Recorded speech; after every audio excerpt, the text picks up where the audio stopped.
Chapter 15, Lake of the Cherokees. Taylor, Turtle, Esteban, and Esperanza stayed for one night in a 2-bedroom cottage on the Lake of the Cherokees. On this vacation, Taylor noted that Esperanza seemed to be thawing or warming up and coming to life again. The group rented a rowboat, but Turtle and Esperanza stayed behind because they couldn't swim. While Esteban and Taylor were out on the boat, Taylor again realized her feelings for Esteban, although this is something she dared not communicate to him. As the group was eating a picnic, Turtle began burying her doll, Shirley Poppy. Taylor walked over and explained to Turtle that dolls wouldn't grow back. Only beans did that. Turtle replied by saying, "Mama," to which Taylor learned that Turtle had seen her mother buried. This brings Taylor to a startling realization.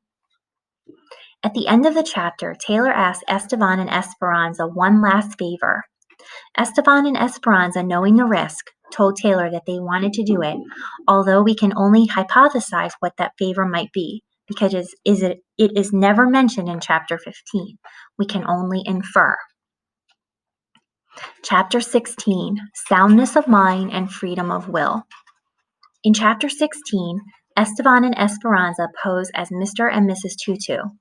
They are in an office that belongs to a man named Mr. Jonas Wilford Armistead. Mr. Armistead tells them, after about 6 months, a new birth certificate will be issued and the old one destroyed. After that, you cannot change your minds for any reason. This is a very serious decision. Esteban continues by saying, "We know Taylor very well. We know she will make a good mother to this child." It becomes clear that Esteban and Esperanza are posing as Turtle's parents and that they are giving her up to Taylor. Esperanza cried so hard during the ordeal that it was believable to everyone present that she was actually Turtle's mother. At last, Taylor has officially adopted Turtle, and Turtle is legally her daughter. Chapter 17, Rizobia. Taylor drops Esteban and Esperanza at the safe house in Oklahoma, which is a little church. Taylor and Esteban share a touching goodbye and acknowledge the change that happened to Esperanza because she was finally able to say goodbye to Ismane back in Mr. Armistead's office. They promise to stay in touch through Maddie.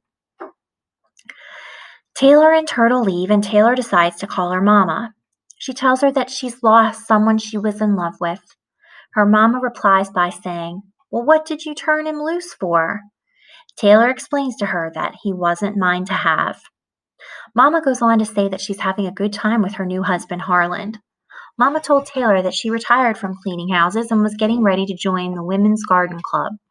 Taylor and her mama have a wonderful conversation that ends with Taylor thanking her mama and telling her that Turtle is officially her daughter. As Taylor and Turtle are waiting for the adoption papers, Taylor calls Luann. Luann tells Taylor that she and Angel are officially over and that she's dating someone new from work. They also have a pleasant, joyful conversation. At the end of the book, Taylor and Turtle head home to Tucson, to their family, to live happily ever after. The end.